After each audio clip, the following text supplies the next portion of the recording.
I'm Richard August, and I'll be your host. Our guest is Rhode Island General Treasurer Seth Magaziner, who is running for the nomination of the Democratic Party for the 2nd Congressional District seat being vacated by Jim Langevin. Welcome back to State of the State. It's great to be back. Thank you for having me. You are, of course, term limited in your current office, and initially you declared your candidacy for governor, and then when Congressman Langevin announced he would not seek re-election, you changed over. Why did you do that?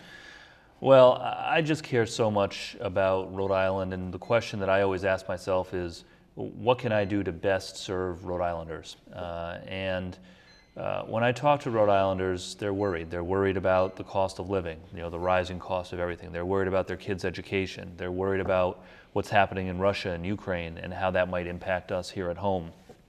And I came to the conclusion that the best way that I can deliver results for working people is by serving in the United States Congress. I think what happens in Washington is so important, and we have a real opportunity to deliver results that will be meaningful to people here in Rhode Island, to lower the cost of health care, particularly prescription drugs, which are way too high, to make it easier for people to get access to affordable education, job training, child care, to transition to a clean energy economy so that we can get off of our dependence on foreign oil and put a lot of people to work building the economy of the future. We can do big things, but only if we have the right leaders in Washington who have the right values and the right priorities. I've shown in my time as General Treasurer over the last 7 years that I know how to deliver big results. I led a state school construction program that has put more than 20,000 people to work repairing and replacing school buildings all across the state of Rhode Island, from Cranston to Johnston to Westerly. I led a expansion of the state infrastructure bank to invest tens of millions of dollars in clean energy projects. So the voters of Rhode Island can be confident that if I am fortunate enough to be our next congressional representative, I will bring the right values, the right priorities, and a track record of getting things done, particularly on those core economic issues that people really care about. The General Treasurer's main responsibility is managing the public employees' pension funds. And you have a good track record over the last 8 years, thanks to a strong financial market, at least until recently.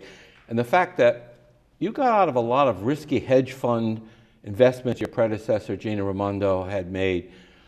Do you see any time in the near future when retirees will see a return to the cost of living increases in their pensions? I do, because you're right. We've come a long way with the health of the pension system.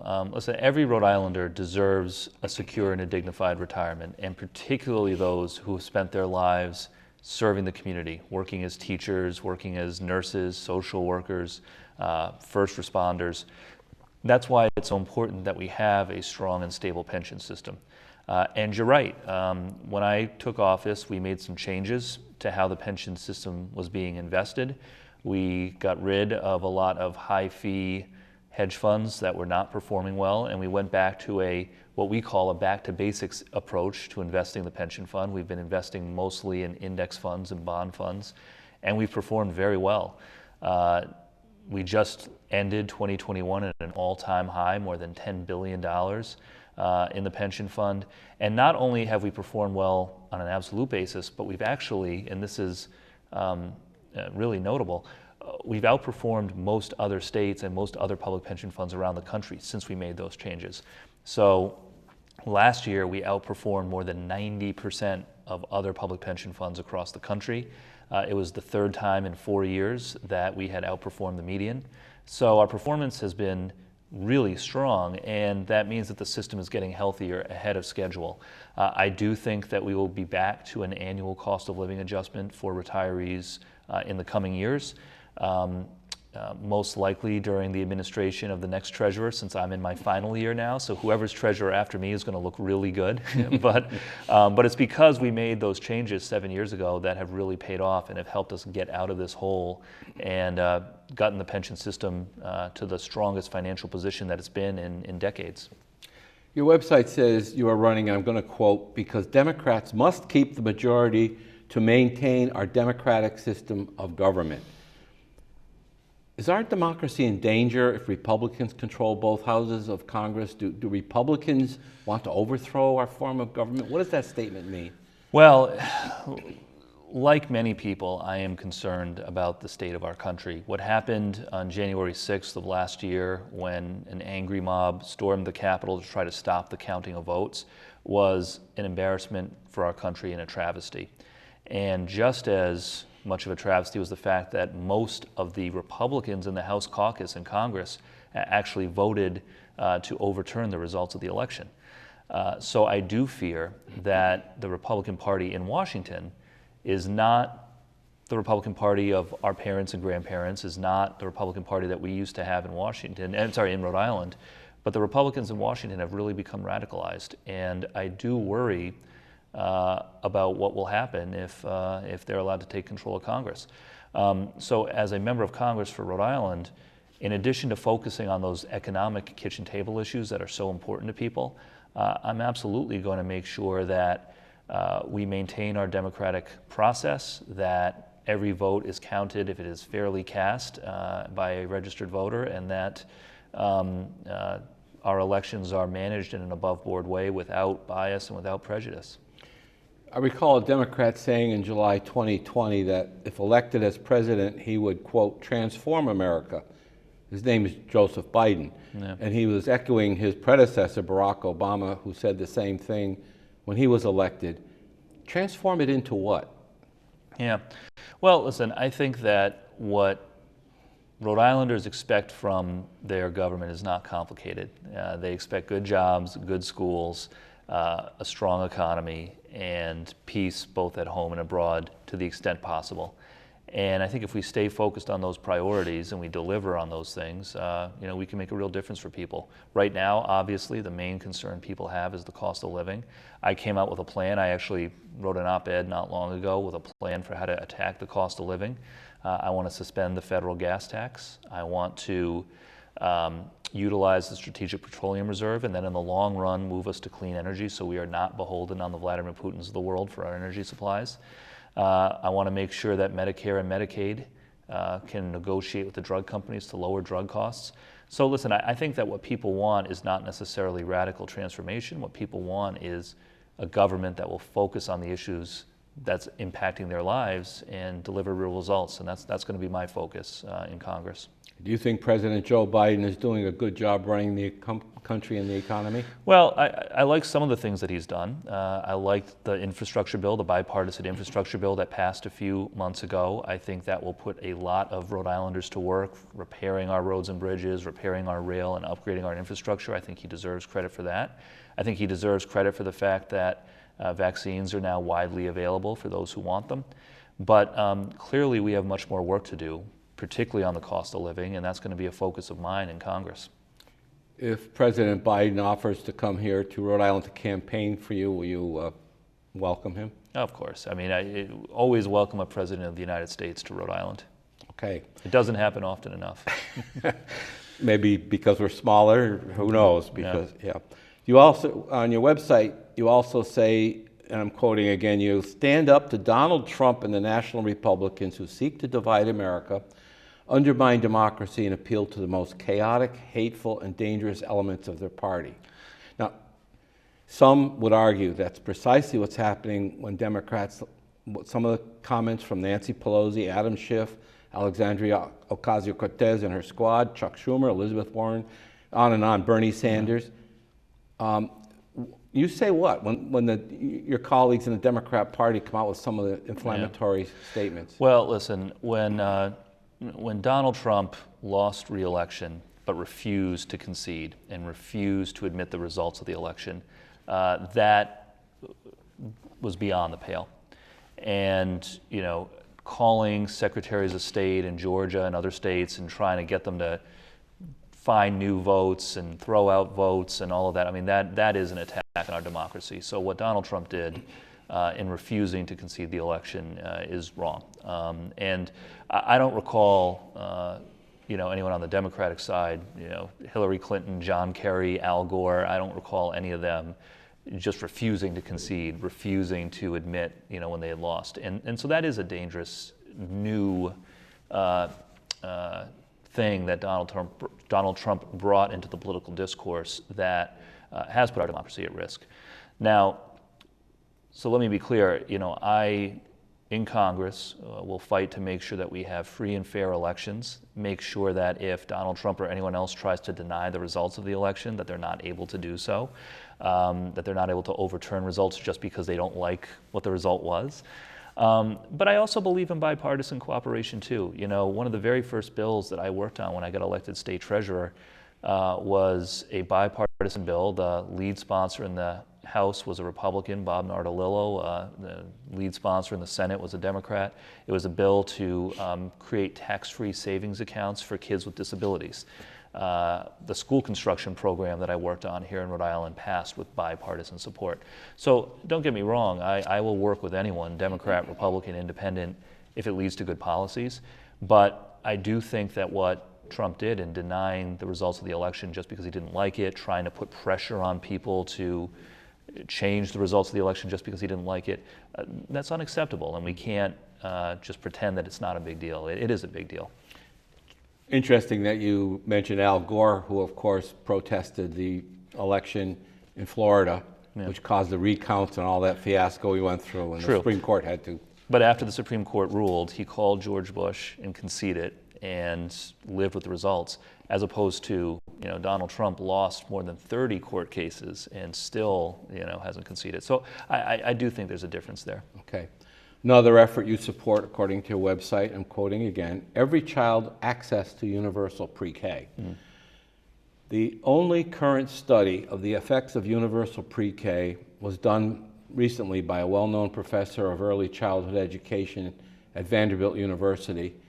And she studied 2,990 students from low-income families in Tennessee who had pre-K and the same number who had not. The results show that by third grade, any advantage to pre-K has been lost, and by the 8th grade, those students who did not have pre-K actually scored higher on standardized tests. Why do Democrats seem so intent on getting kids into government-run education programs, 3- and 4-year-olds we're talking about? Well, I'd say a few things. First of all, I'm a new parent myself, and my Congratulations, wife. by the way. Thank you very much. I've got a 6-year-old son at home, Max. He's adorable. He's healthy, happy, sleeping through the night most of the time. 6 months old. Yeah, exactly. I want him to have every opportunity, just like any parent would. And we're fortunate. We have the ability to put our child into preschool when that time comes. A lot of families don't have that opportunity just because they don't have enough money, and that's not fair. It's not fair to those kids. Every kid deserves access to a great education, even if their parents don't happen to make a lot of money. And so I do think that we should have universal preschool in Rhode Island, just like we have universal kindergarten, 1st grade, 2nd grade, 3rd grade. Not only will it help get kids off on a good start, but it will also help the parents as well. It might make it easier for a parent to re-enter the workforce, get another job, or work extra shifts and increase their income because during the day their kid is in school instead of at home. So it will help families economically. It'll help make it easier for families to keep up with the cost of living and also help give kids a good start as well. You say that you're going to lower the cost of prescription drugs. How exactly are you proposing to do that? Very simple. Let Medicare and Medicaid negotiate with the drug companies. So the VA, which here in Rhode Island we have a great VA system for our veterans. The VA nationally is able to negotiate with the drug companies to lower the cost of drugs for veterans, which is a great thing. But Medicare, which covers almost all other seniors, is not allowed to negotiate with the drug companies to reduce the cost of drugs. It's because Congress basically tied their hands and said, on behalf of the drug companies, no, you're not allowed to do it. That's ludicrous, right? Medicare, Medicaid should be able to negotiate with the drug companies to lower drug costs. Not only will that help people who are in Medicare, but it will also help all across the board lowering costs in the healthcare system. So that's something that we should do. I'm also a supporter of a public option for health insurance in our country as a mechanism to force the insurance companies to charge reasonable rates and not gouge people on prices. Explain a public option to our audience that you just referred to. Yeah, it's just introducing more competition into the health insurance market. In most places around the country, including here in Rhode Island, there's only one or two big private health insurers. Here in Rhode Island, it's Blue Cross and United, and other places it may be one or two, but there's not a lot of competition, and that's one of the reasons that prices are high. So by introducing a public option, this is a choice. An option that people can choose. They can go on their health exchange and choose a Medicare type health insurance plan. That introduces more competition in the market, which ought to help lower costs, not just for people who choose that option, but for people who decide to stay with their other private insurance as well by introducing more competition. Isn't that what Obamacare was supposed to do? On Health Source RI, don't people get a choice? Well, there's a couple of choices now, but not very many. And so that's the idea, is to add another one. In the original version of the Affordable Care Act, Obamacare, there was a public option component that was stripped out by Republicans in the Senate at the time. This is back in 2010. So that part didn't make it through. I think we should do it. It'll help lower costs for everyone. You say on the website you will, I'm quoting again, fight for workers' rights, including the right to organize and have a voice in the workplace. Don't workers have a right to organize now?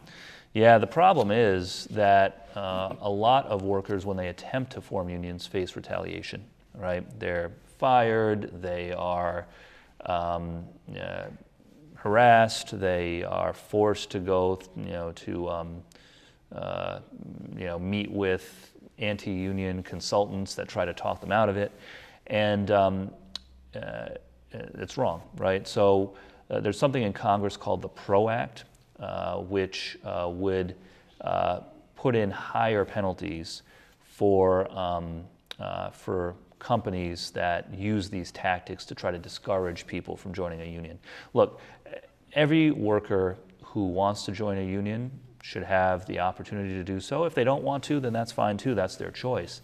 But they should be able to make that decision without harassment. That's what the PRO Act's all about. I may be wrong, but isn't the Unfair Labor Practices Act, doesn't it already prohibit retaliation by the employer? Yeah. They can't just fire an employee because they're trying to organize, right? Yeah, so the penalties for doing so are very low, and enforcement is weak.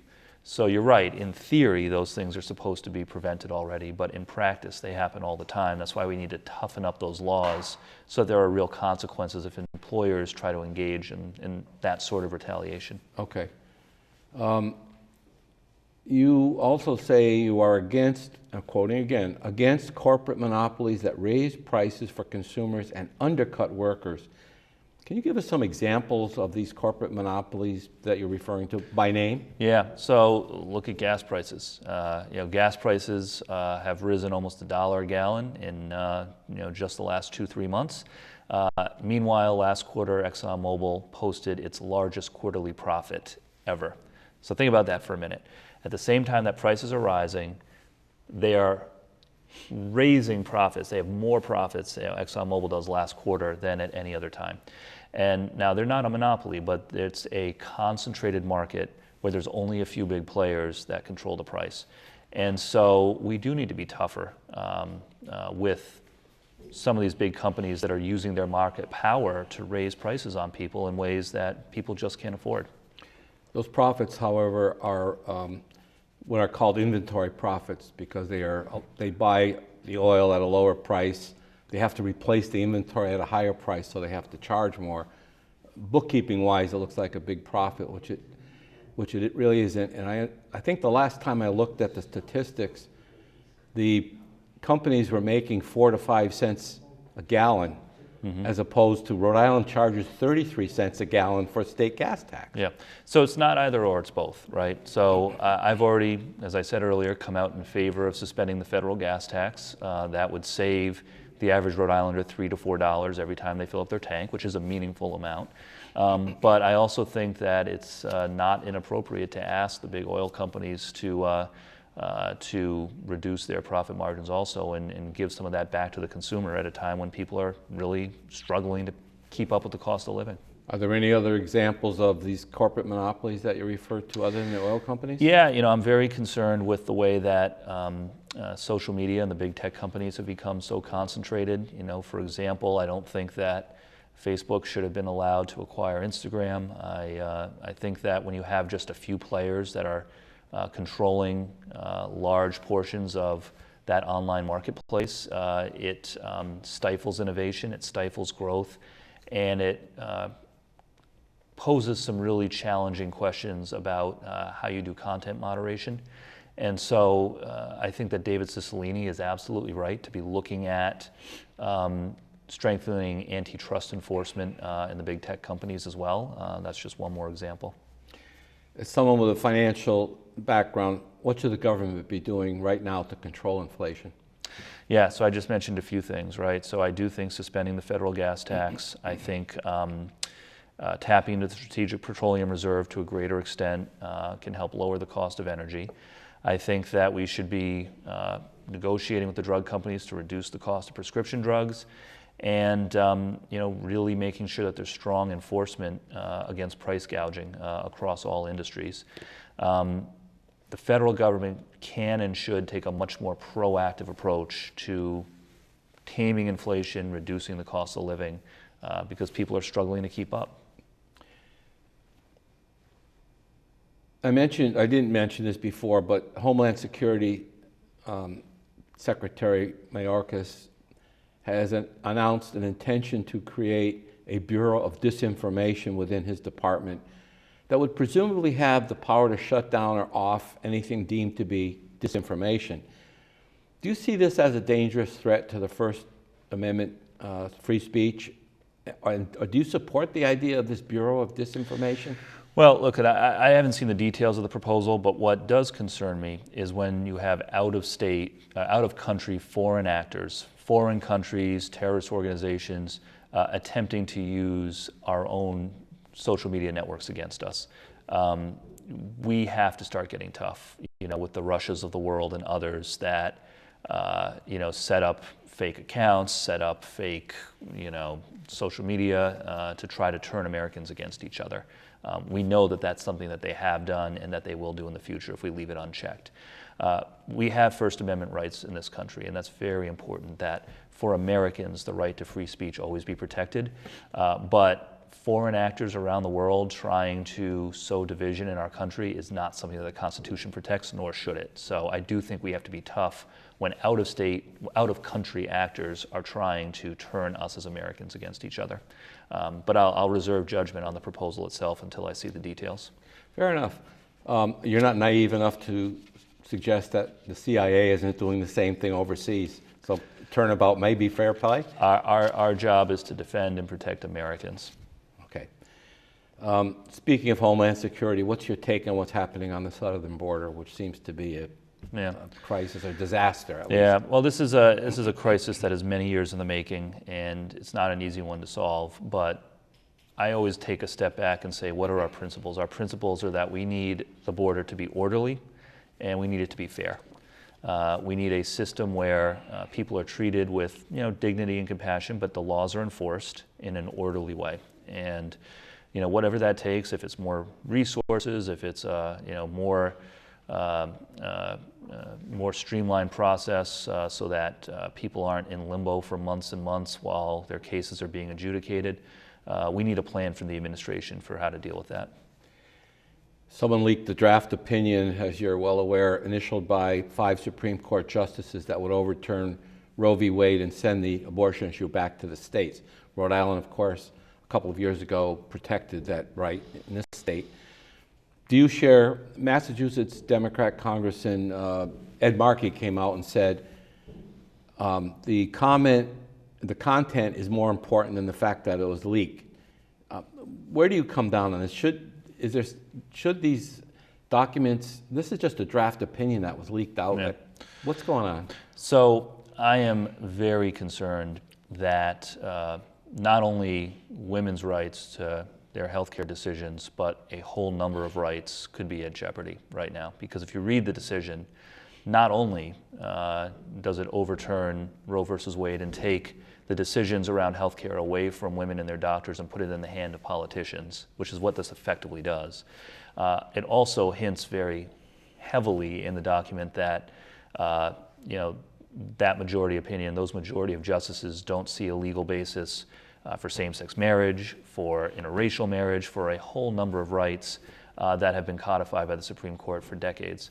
So I do worry that we're in a very perilous place. And what's going to happen now, if this opinion goes forward, is the Republicans in Congress are going to try to do a national abortion ban, which would override any protections that we have in Rhode Island or other states. Mitch McConnell just yesterday said that he thought that was something that was worth looking at. It's going to create just complete chaos.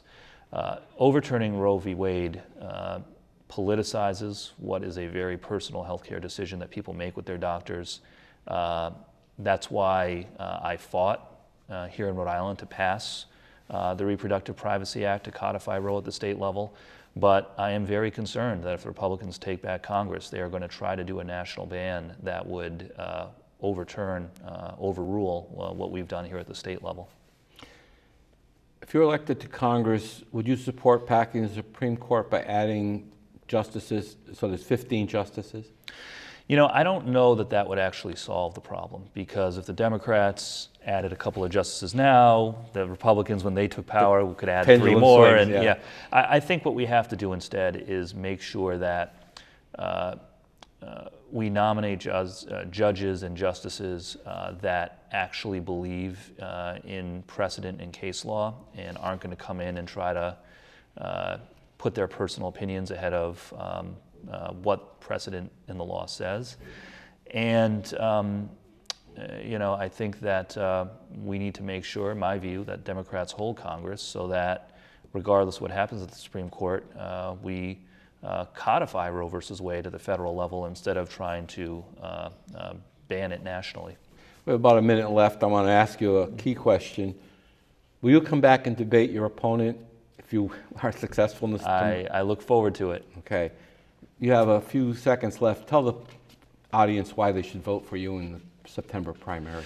Well, in my last 7 years as state treasurer, I've shown that I can get big things done on economic issues. I created a state school construction program that's put more than 20,000 people to work fixing schools all across the state, created new clean energy programs that have put thousands of people to work building clean energy projects all across Rhode Island. And I want to take that can-do approach to Congress. I want to fight to lower the cost of prescription drugs and health care, make it easier to keep up with the cost of living, expand access to preschool and child care, make college more affordable, and transition to a clean energy economy. We're off to a very strong start in this campaign. I look forward to earning the vote and the support of every Rhode Islander in District 2. And I thank you for the opportunity to be here with you and take our message to State of the State. Thank you, and thank you, our audience, for watching this. And we'll look forward to seeing General Treasurer Seth Magaziner back when he is a candidate for Congress. Thank you for watching State of the State.